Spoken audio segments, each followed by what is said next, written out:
Alrighty guys, welcome back to anyone out there who wants to learn a little bit more about being a bit more efficient in this world. Okay, I have something unusual here. It is just a basic ornamentation light. It's something you see on the nature strips quite a bit around here. Every now and again someone's having a refurb, they're modernising and they're getting rid of something that looks like it belongs somewhere in between the 80s and the 90s. Okay, so with these, I never used to worry about these. However, there is a little bit of scrap value in them. But the main thing that I really like about these is that the 90+% of these all work on the same system, which is basically, look, mechanically, and it's an M10 or 10mm, and I believe it's a metric thread. But what I found is that they're all pretty much interchangeable, and you get all different random types of things here where you can make stuff. All the bolts, all the nuts, all the hollow tube. It's all 10mm or M10. And yeah, if anyone who's doing artwork or any sort of structure or needs to, put up some sort of mini rigging, scaffolding, whatever you want to call it, yeah, it's actually all quite compatible. Now with the glass, sometimes they can be utilized as flower pots or something similar. You don't automatically write them off. There might be someone out there who is useful.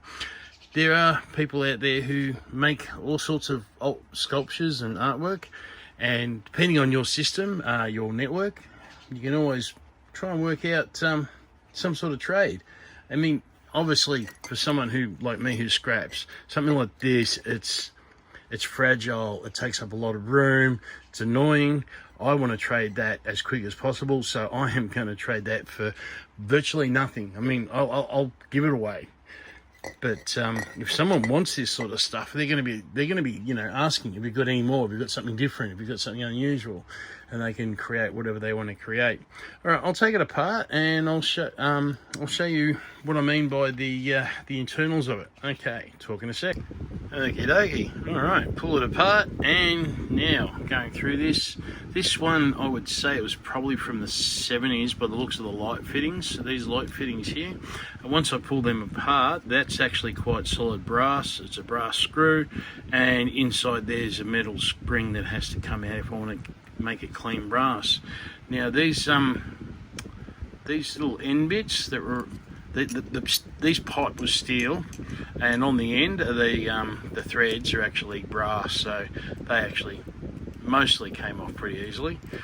One pulled out by itself, but yeah, we'll get them off. With the light fittings, the older they are, the more solid brass they are. The newer stuff is just very, very thinly bit of brass or copper in there. The wiring, it's power wiring, but it's only lighting. So it's we in Australia, we have 2.5mm core copper for our power and 1.5 for our lighting. So lighting, if there's no fan or if there's no heater, if there's nothing else connected to it, if it's just a light, it's usually slightly smaller gauge wiring. And in this particular case, there's a lot of aluminium that came off all of that. So depending on what era it is, a lot of the stuff from the 60s and 70s and even the 80s is very solid brass. Coming around to the 90s, it turned into like a zinc aluminium alloy, and it just had like it had a brass coating or had a gold coating of some sort, not gold per se, but a gold color, and it made to look like brass. And then in the later, nowadays, the more modern stuff, it's really tinny. Sometimes it's stainless. It depends on what sort of design it is, but you never quite know what you're going to get out of a random ornamentation of lights, a random set of lights. I've basically got a lifetime supply of globes of all different sorts from collecting these things, but I don't mind actually grabbing them because you never quite know what you're going to get. I like surprises. I don't mind going through and being surprised with how much copper or how much brass is in something. And at the end of the day, to scrap it, it's not a lot of value, but you know, it certainly adds up. And you know, if there's nothing else to grab, then it's certainly worth grabbing and pulling apart, or at least learning. But what I do is, that's just the 10mm stuff from these two particular light cells. That set of 3 that I had already pulled apart, a set of 3. As you can see, there's quite a bit of stuff just from those lights themselves. Somewhere in here I have a large tub full of all the 10mm stuff. Like, we're talking like heaps of random different stuff. And yeah, you can make all sorts of things. You can make sort of animal cages out of it. You can make a little ornamentation trophy thing. It's versatile. It's quite versatile. And yeah, it's not something you have to pay for. You don't have to go down and, you know, justify a small budget to go down to the model shop to get a bit of this or a bit of that. You can literally, you know, in a workshop, you can craft it up to whatever size, whatever length, and you know, whatever you can come up with. I mean, look, there's all sorts of weird and wonderful stuff. Again, all 10mm. Now, some of this stuff, if it's not worth me, if it's not worth putting aside and keeping, like that one, I don't know whether I keep. I mean, that'd be, ooh, is it brass? Yeah, I think it is. It's heavy enough to be brass, or it might be some sort of aluminium alloy. Anyway, so things like that, I'll go through it step by step. Yeah, that one's designed to look like a brass knob, but it's actually aluminium. It's just got a coating on it. Aluminium is very hard to paint, by the way, guys. I don't know if you know that. It's extremely difficult to paint. Powder coating is probably the only thing that really works. There are a few other ways, but painting aluminium is always problematic. The paint just doesn't want to stick to aluminium.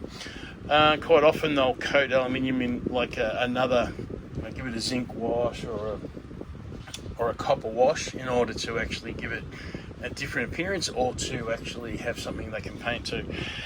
Anyway, so look, hope nice little random video. I hope that helps. Again, it's worth, if you've got the time, it's actually, in my opinion, worth mucking around. At least pull one set apart just to see what it's like for you. And what else was there? Yeah, look, the copper's a little bit of copper there.